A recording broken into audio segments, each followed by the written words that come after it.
you had made a post. You said, just like it was his time to go. And like when I seen that video, because like up until that point, all the blogs, everybody was just showing the same shit. And you put some understanding on that shit. You was like, when it's your time to go, they said he kept sipping that glass that was part empty, like his spirit had already left. Yeah, and that was people that was sitting next to him. You know, without saying too much,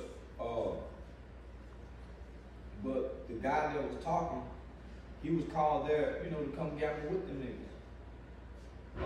And you know, this what he do. This what they do. You know, they gamblers. They ain't killers, they gamblers.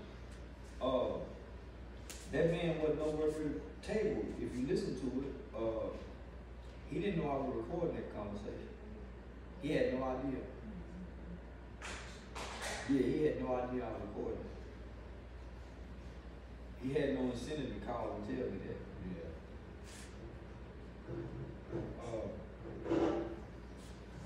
I was just listening to it, man. But that, when you said like how somebody is not like you and you don't even know it, the dude in the yellow hoodie, he made a post about Quavo like years ago. And so, and they would like resurface and like, he made posts like, anybody making Quavo music shitty, man, fuck Migos, it's NBA. And he tried to delete his account, but that's like, damn, a motherfucker don't even like you, you don't even know. And that's why when they had that picture with Quavo looking at dude like, sometimes you feel it like, man, why this motherfucker keep making every comment on the side bet, and then why are you looking at me like, Oh, to all my young people, there's warning before destruction.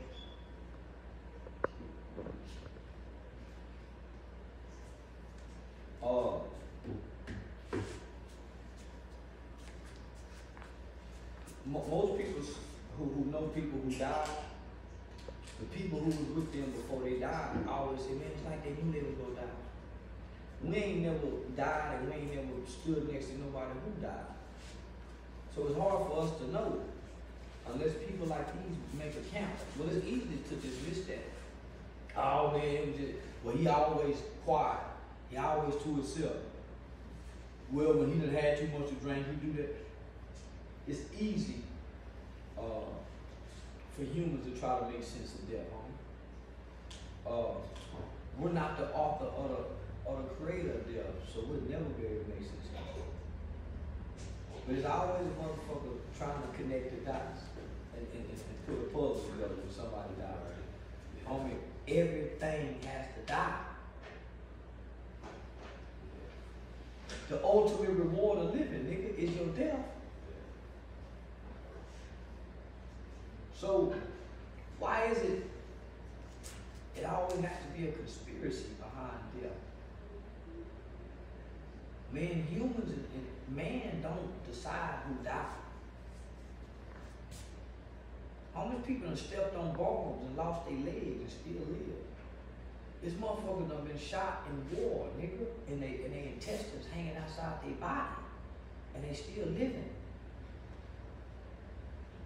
Many people have been shot in the head, still alive. Shot, point, cold blank, and still alive. Many people have been in plane crash and live.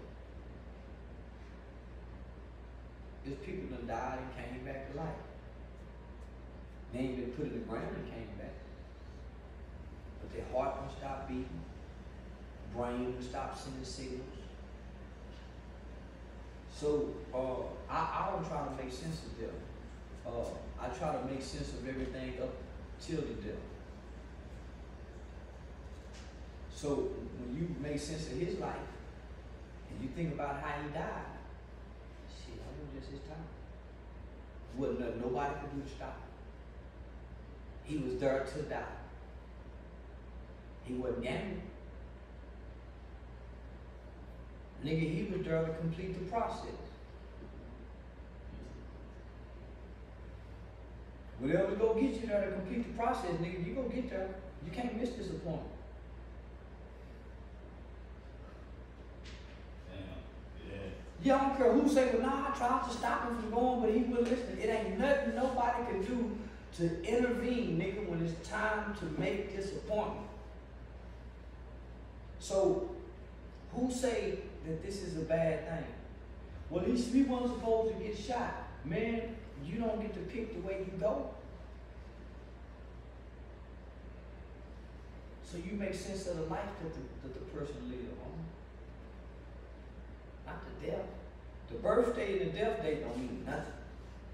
Those are just 2 days. All them days in between, nigga, supersede your birthday and your death date.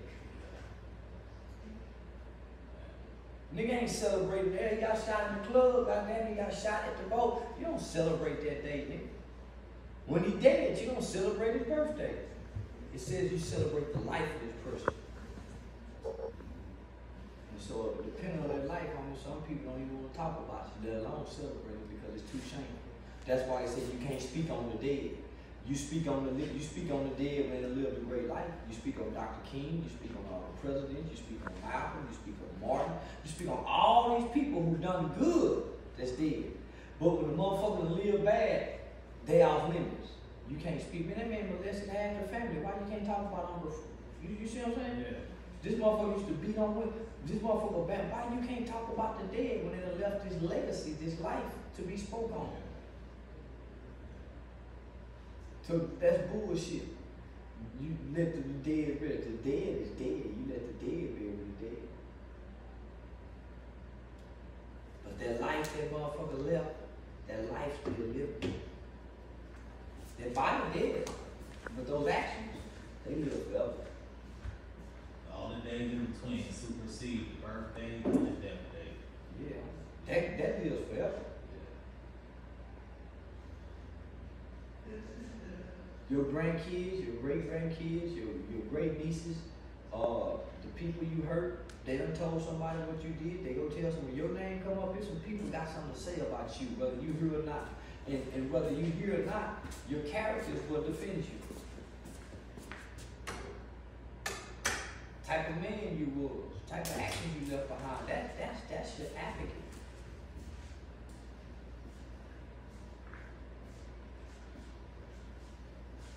So that's why so many great men we still speak on. That's why so many great men we put on t-shirts, carved into mountains and stones, statues made of these motherfuckers. They got different names for this individual. Jesus, Yahshua, Yahweh, all these different names for these great men. And the stories may get retold years and years and years and years. So you think we immortalize them? Not that they immortalize them, homie. Your actions is energy. And don't go away. When you die, you transition. It don't stop.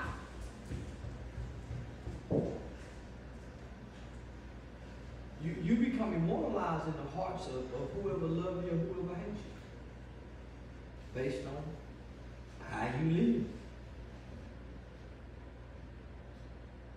It's some people, because they've done some things, their children gonna suffer and they long gone. The family who bear that name go have the shame of the actions of that person. The kids, the mother, the niece, the sister, the brothers. And they long gone. It's some people gonna be honored, admired, and loved because of who this person was that died because they were the same name. Dr. King's children. Raymond Washington children. Tookie Williams children. King Von mama. So all those people will be reverenced and loved and admired because these people and what they done and are no longer here.